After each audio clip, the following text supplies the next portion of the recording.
Now, he lies about everything, of course. He calls me weird, but then he lies about how his kids were conceived. Who does that? That's just the weirdest thing I've ever seen. He said he served in combat, but the closest Tim Walz ever came to combat is when he let rioters burn Minneapolis to the ground and did absolutely nothing to stop it.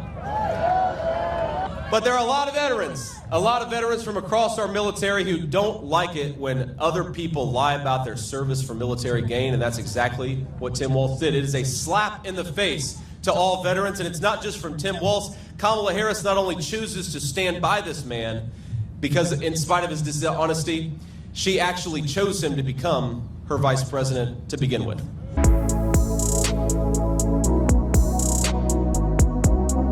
Okay, so Kamala finally agreed to sit down and do her first interview since being installed, not voted in, but installed as the Democrat nominee. But the campaign knows that she's trashed, knows that she's a liar. They know that she knows absolutely nothing about the serious issues about foreign policy, about the economy, and we have video after video exposing her as knowing absolutely nothing. So they sent in a babysitter. She was there with pathological liar, Tim Walz. And he took up some of the interview time, which is what they wanted. And when Dana Bash asked him questions, they were also softball. But I would say that his questions were tougher than Kamala's questions. He had the toughest questions of the whole campaign ad / interview. But we're going to get into the things that they talked about. First thing was stolen valor. So I've talked about this extensively, about how the man disrespected veterans, including those who fell in battle, by lying, talking about he carried weapons of war over there, lying and deceiving people in Minnesota for 15 years, that he was some Iraqi veteran and he fought in war over there, lied about his rank in the Minnesota National Guard, all for political gain. And they finally confronted him, directly asked him about it, even though she was smiling and Kiki and Dana Bash, the interviewer, because she was extremely biased, a left-wing operative. That's what she is. But she asked him about stolen valor. Let's take a listen. Governor Walz, the country is just starting to get to know you. I want to ask you a question about how you've described your service in the National Guard. You said that you carried weapons in war, but you have never deployed actually in a war zone. A campaign official said that you misspoke. Did you? Well, first of all, I'm incredibly proud. I've done 24 years of wearing the uniform of this country.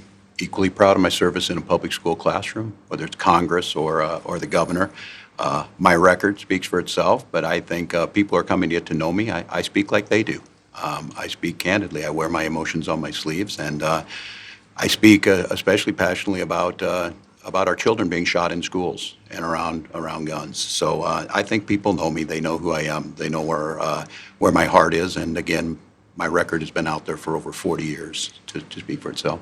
And the idea that you said that you were in war. Yeah. Did you misspeak, as the campaign has said? Yeah, I said we were talking about, in this case, this was after a school shooting, the ideas of carrying these weapons of war. And my wife, the English teacher, told me my grammar's not always correct. But again, if it's not this, it's an attack on my children for showing love for me, or it's an attack on my dog. I'm not going to do that. And the one thing I'll never do is I'll never demean another member's service in any way. I never have, and I never will. Now, as you can see, he doesn't want to talk about it. He doesn't want to give real substantive answers. He doesn't want to acknowledge what he did, how disrespectful, how evil and disgusting it was. It was such a ridiculous answer, talking about, I lied about going to war, about carrying of weapons of war, about deceiving people, tricking people into thinking that I was deployed into combat, because I speak passionately. When I get on stage and talk about the issues, I speak passionately about it, and people know me. He kept saying that people know me. It's disgusting, because he was speaking about a school shooting. So he's using a tragic event like a school shooting in order to defend himself. You know, I care about the kids. JD Vance, maybe he doesn't care about them, but I care about the kids. And when I get on stage talking about the school shootings, I speak passionately. So if I start lying about my military record, well, I was trying to defend the children at school. And JD Vance, he wants to talk about my service record because he doesn't like the kids. He doesn't care about kids getting shot at school shootings. And he wants to attack me for lying about going to war, about being deployed, about being a sergeant major when I never was.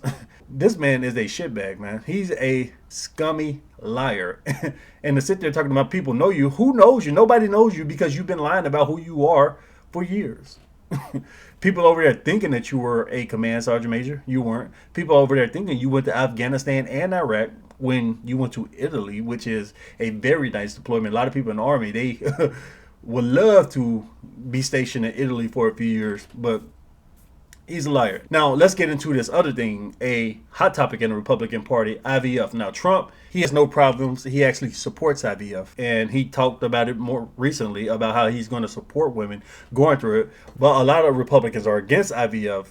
And Tim Walz saw that as an opportunity to boost his campaign because his wife had some fertility issues. So he straight up lied, saying his wife went through IVF. She didn't. So let's take a listen to him talking about it. I just one other question because again, this is all new. Yeah. This was not however many days ago. This was not on either of your bingo cards, especially yours. You had to clarify that you had said that you and your wife